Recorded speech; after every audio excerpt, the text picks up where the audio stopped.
Hello everybody, welcome back to my channel. Today we are breaking down the UFC 302 card in New Jersey. We're going to do something a little bit different. We're going to do a 1 to 10 scale, 1 being a fight that I don't really care too much to see, and 10 being the fight that I am most excited to watch on this card. And let's get right into it. We have Andre Lima versus Mitch Raposo for the first fight on this card. Andre Lima was supposed to fight Tatsuro Taira, which would have been a banger of a fight. That probably would have been a 6 or a 7, but now it's definitely bumped down to a 3 or a 4 just because Mitch Raposo is a good prospect. He only has 1 loss. That was to Jake Hadley, which isn't the best loss, but that was also 2.5 years ago, so it could be in the past by now, especially if Mitch Raposo has improved quite a bit. Now, to be honest, I haven't really been watching his fights since he got knocked out of the Contender Series, but he's on a 4-fight win streak right now. Andre Lima, most people know about him, especially since he got bit. He had the whole tattoo and he got a $50K bonus, so that's all well and good. And Andre Lima has a record of 8-0. He is 25 years old. Same thing with Mitch Raposo. He is also 25 years old. So both guys are pretty much in the infancy of their careers.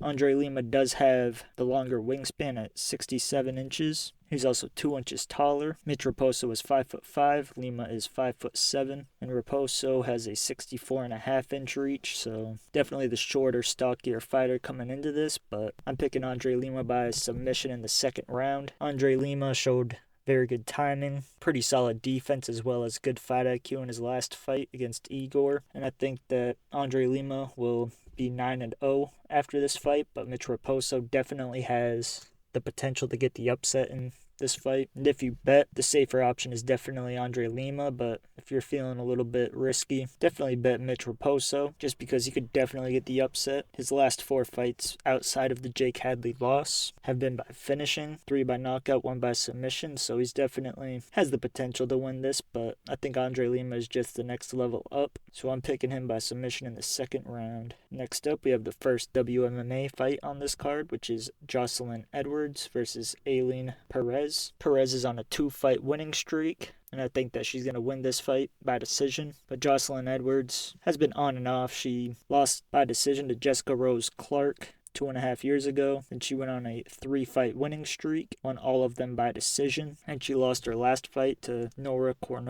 That was just 8 months ago, so definitely not the best look, especially since her last 5 fights have gone to decision. But Perez, before she got in the UFC, she was getting quite a bit of knockouts via ground and pound. She had a corner stoppage in there. Then she lost her UFC debut to Stephanie Egger. She has a win over Ashley Evans-Smith and Lucy Pudlova. She is a little bit older than Edwards in this fight, though, so at 29 years old. Jocelyn Edwards is 28. She does have way more fights. She has 18 fights total, 13-5 record. Aylin Perez has a 9-2 record, so not a whole lot to say about this. If you are a betting man, I would definitely put a little bit of bones on Aylin Perez by decision, but Jocelyn Edwards seems to be a decision merchant, so yeah, not the best look. And for this fight, I'll definitely give it like a 2, maybe a 1. A lot of WMMA fights tend to go to decision, and they're not always super entertaining, unfortunately, so they're naturally going to go lower unless it's like a championship fight. Next up, we have Mickey Gall versus Basil Hafez. Mickey Gall, I think he's going to retire sooner rather than later. He seems to be 1 foot in, 1 foot out. He made a lot of money at his gym, so it's kind of dwarfed his fighting career in that aspect. He's not really fighting for cash, and he seems to be pretty one-dimensional. It seems if he can't get the fight down to the ground, he's getting knocked out, and his striking doesn't seem to improve much, so that's why I'm going to pick Basil Hafez in this one. I'll rate this a 4 or a 5. Both guys are 32 years old. Mickey Gall is the underdog in this one as well, which is not surprising. He's been knocked out bad by Mike Mallet, which did not age well at all. He also got knocked out by Mike Perry. He doesn't really have any notable wins outside of CM Punk, so yeah, not a whole lot to say. But I got Basil Hafez by knockout in the second or the third round. Mickey Gall is pretty chinny. Basil Hafez has more finishes than he does decisions, and I don't think that's going to stop here. And he had a very rough debut 10 months ago against Jack Della Maddalena, so even a casual would understand that Mickey Gall is a gigantic step down from Jack Della Maddalena, so yeah, I think Basil Hafez is definitely gonna knock out Mickey Gall, whether it's in the second round or the third round, or yeah. Next up, we have Nico Price versus Alex Morono. Nico Price is another guy that's closer to retirement than not. He got flatlined by Robbie Lawler 10 months ago, got knocked out by Phil Rowe. He does have a win over Alex Oliveira. That was 2 years ago. And he had a draw with old man Donald Cerrone. So he's definitely been underperforming. He's won 1 out of his last 5, and his only win was by decision. So it's, not looking great. Alex Morono is a very solid fighter, very well-balanced fighter, very good on the ground, very good on the feet as well. He is 33 years old, almost 34, so he is a bit long in the tooth, but he's also durable, and I think that he's going to I think Alex Morono is going to get Nico Price out of there sooner rather than later. I'll rate this fight a 4. It's always fun to watch Alex Morono fight. Most of his fights don't go to the decision, which is always good. Next up, we have Jake Matthews versus Phil Rowe. The Fresh Prince versus the Celtic Kid. Should probably take the Celtic Kid nickname and kind of switch it up a bit. 29 years old. Can't really call yourself a kid anymore. But Phil Rowe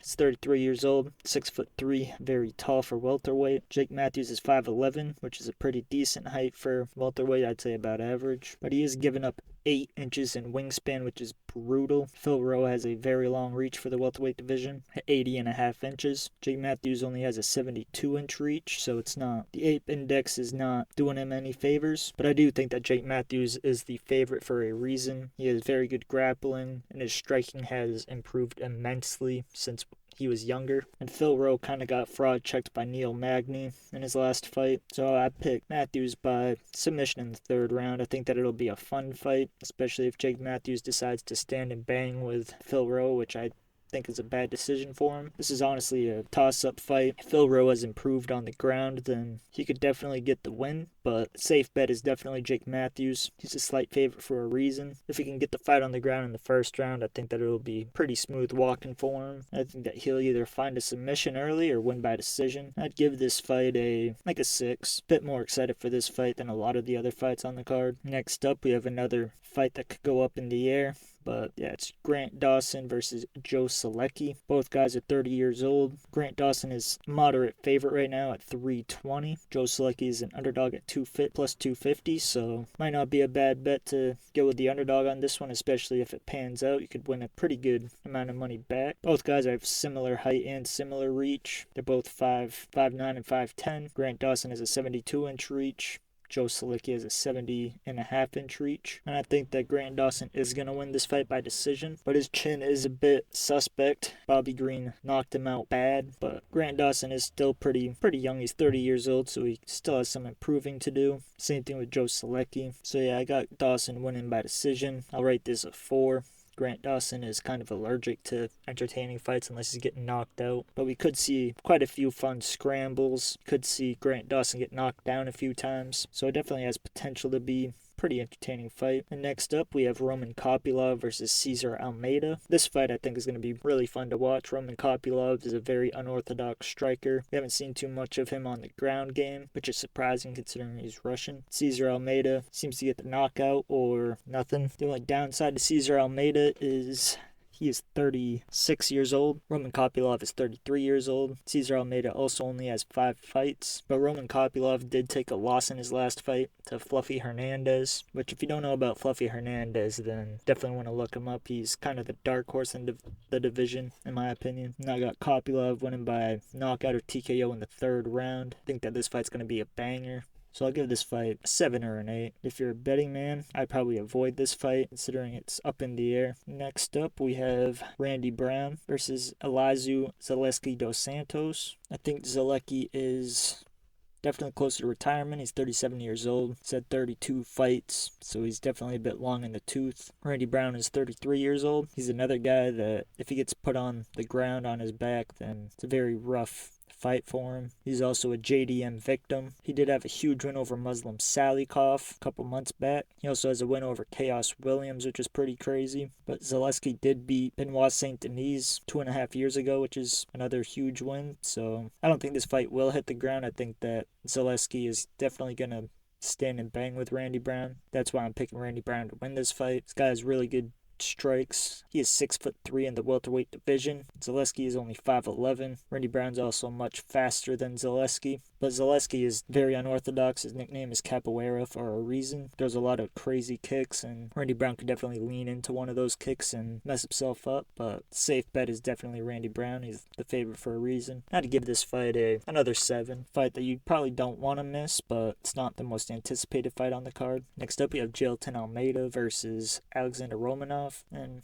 I think it's pretty obvious that Jailton Almeida is going to beat Alexander Romanov. Jailton Almeida, for better or for worse, is very good on the ground. Not the best at going for submissions or ground and pound, but he's definitely the safe bet. He is the heavy favorite right now for a reason as well, but he is coming off of a loss to Curtis Blades.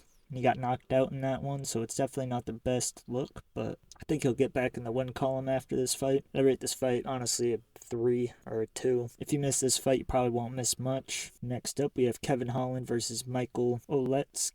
I don't know how to say his name, so we'll call him Michael Olek, because after that, it's just a jumble of vowels and random letters. If you know how to pronounce it, please let me know in the comments. This fight's honestly a toss-up, and if you're a betting man, definitely bet towards Michael Olek. He's a pretty heavy underdog right now at plus 200, so if you throw a couple bones on him, you have a pretty decent chance at getting your money back, if not making a few bones back. So, and Kevin Holland keeps going up and down weight, which doesn't bode well for pretty much anybody. So this fight's at middleweight. Kevin Holland is definitely on the skinnier side for middleweight. And I got Holland winning by decision just because that's definitely the safer option. If you're trying to be a little bit risky, definitely lean towards Michael Olek by knockout, even though Kevin Holland is not an easy guy to knock out, but it's definitely possible. I'd give this fight about a 7 or an 8. It's definitely a more entertaining fight than a lot of these fights on this card, but it takes 2 to tango, and I think this fight will have 2 guys tango. And next up, we have fun fight, Sean Strickland versus Paulo Costa. This is definitely a 9. Very excited for this fight. Made a couple shorts about it. But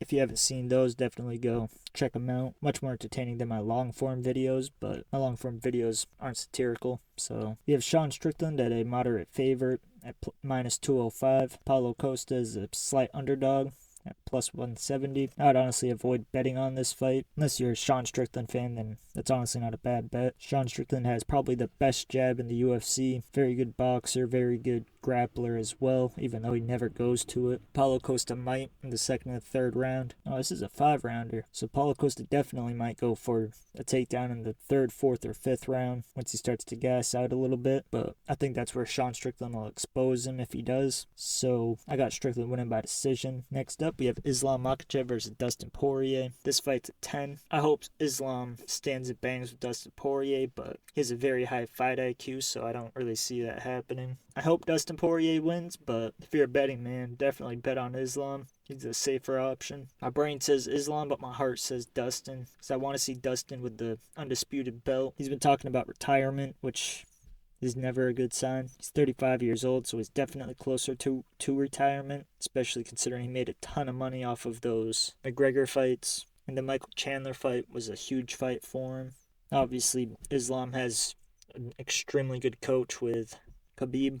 If you're a betting man, again, could win a lot of money if you bet on Dustin. He's a plus 360, which is the biggest underdog I've seen on this card as of recording. Islam Makhachev is a minus 480, so you're going to have to bet a lot to make pretty much anything back. And I got Makhachev winning this fight by submission in the 2nd or the 3rd round. His fights tend to not go the distance, whether he gets the knockout or the submission. And I think that Dustin Poirier is not an easy guy to knock out. So I think Makhachev is going to be looking for that submission pretty early. Dustin Poirier has a very bad habit of guillotine attempts, which if he does that with Islam, then it's writing on the wall. He's going to get submitted. Hopefully not ground and pound knockout. That would be rough to watch. And if that happens, he probably will retire. But if he loses by submission, then not nearly as much damage. So he might go on to fight a few more times. But this will be his 3rd attempt at the title. Lost to Khabib, lost to Islam, or lost to Oliveira. And if he loses to Islam, then I don't see him ever getting a rematch. I also don't think Islam's going to lose the belt anytime soon. And yeah, this is definitely a 10. This is the fight I'm most looking forward to, and I think all around this is a pretty decent card. Is it the best card? No. Is it the worst pay-per-view? Not even close. 301 was much less entertaining. with Andre Lima losing the Tatsuo Taira fight and the Art of the Knockout fight. It's definitely a little bit rougher, that fight. Both of those fights would have been bangers. Mitch Raposo is definitely a decent fight, but I feel like if Tatsuo Taira would have fought, or even the Art of the Knockout would have fought, then I would have bumped it up a little bit more. All around, I'd give this card a 6 or a 7. Definitely want to watch it if you're a UFC fan, but if you're a casual, it's probably not a card that I would invite my buddies to watch that aren't as into the UFC. And yeah, if you guys watched it this far, remember to like, comment, and subscribe. Let's try to get to 1,000 subs before the end of the year. And I hope you guys enjoyed, and I hope you guys have a great week and enjoy the fights on Saturday.